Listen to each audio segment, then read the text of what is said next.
When I was a kid, the disaster we worried about most was a nuclear war.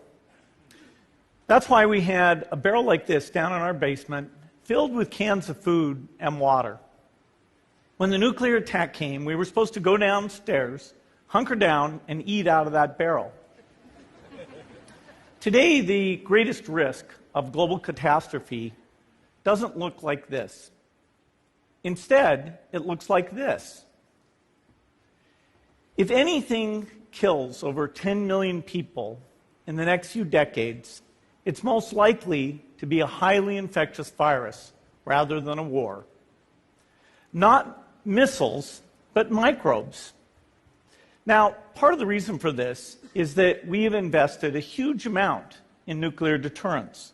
But we've actually invested very little in a system to stop an epidemic. We're not ready for the next epidemic. Let's look at Ebola.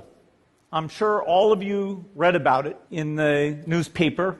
Lots of tough challenges. I followed it carefully through the case analysis tools we use to track polio eradication. And as you look at what went on, the problem wasn't that there was a system that didn't work well enough. The problem was that we didn't have a system at all. In fact, there are some pretty obvious key missing pieces. We didn't have a group of epidemiologists ready to go who would have gone, seen what the disease was, see how far it had spread. The case reports came in on paper. It was very delayed before they were put online, and they were extremely inaccurate. We didn't have a medical team ready to go. We didn't have a way of preparing people.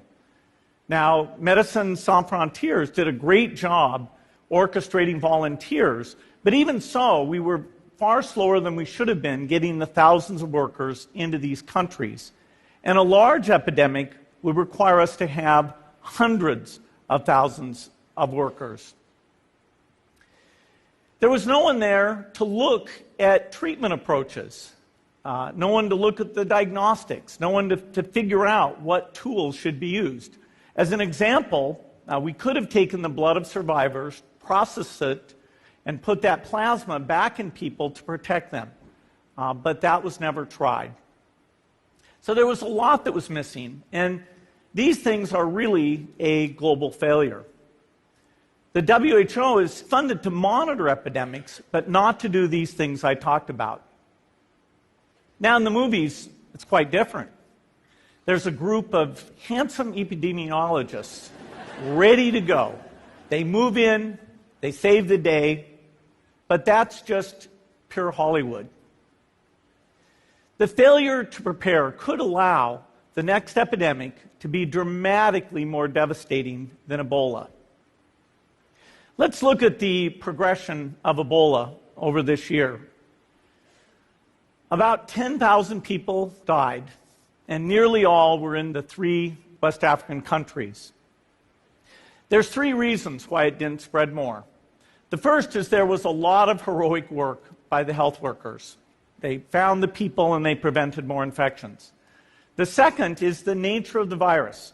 Ebola does not spread through the air. And by the time you're contagious, most people are so sick that they're bedridden. Third, it didn't get into many urban areas, and that was just luck. If it had gotten into a lot more urban areas, the case numbers would have been much larger. So next time, we might not be so lucky. You can have a virus where people feel well enough while they're infectious that they get on a plane or they go to a market. The source of the virus could be a natural epidemic like Ebola, or it could be bioterrorism. And so there are things that would literally make things 1,000 times worse. In fact, let's look at a model of a virus spread through the air like the Spanish flu back in 1918. So here's what would happen. It would spread throughout the world very, very quickly. And you can see there's over 30 million people die from that epidemic. So this is a serious problem. We should be concerned. But in fact, we can build a really good response system. We have the benefits of all the science and technology that we talk about here. We've got cell phones to get information from the public and get information out to them. We have satellite maps where we can see where people are and where they're moving. We have advances in biology that should dramatically change the turnaround time to look at a pathogen and be able to make drugs and vaccines that fit for that pathogen. So we can have tools, but those tools need to be put into an overall global health system, and we need preparedness. The best lessons, I think, on how to get prepared are, again, what we do for war. For soldiers, we have full-time waiting to go. We have reserves that can scale us up to large numbers. NATO has a mobile unit that can deploy very rapidly. NATO does a lot of war games to check, are people well-trained? Do they understand about fuel and logistics and the same radio frequencies? So they are absolutely ready to go. So those are the kinds of things we need to deal with an epidemic. What are the key pieces? First is we need strong health systems in poor countries. That's where mothers can give birth safely, kids can get all their vaccines, but also where we'll see the outbreak very early on. We need a medical reserve corps. Lots of people who've got the training and background who are ready to go with the expertise. And then we need to pair those medical people with the military, taking advantage of the military's ability to move fast, do logistics, and secure areas. We need to do simulations, germ games, not war games, so that we see where the holes are. The last time a germ game was done in the United States was back in 2001, and it didn't go so well.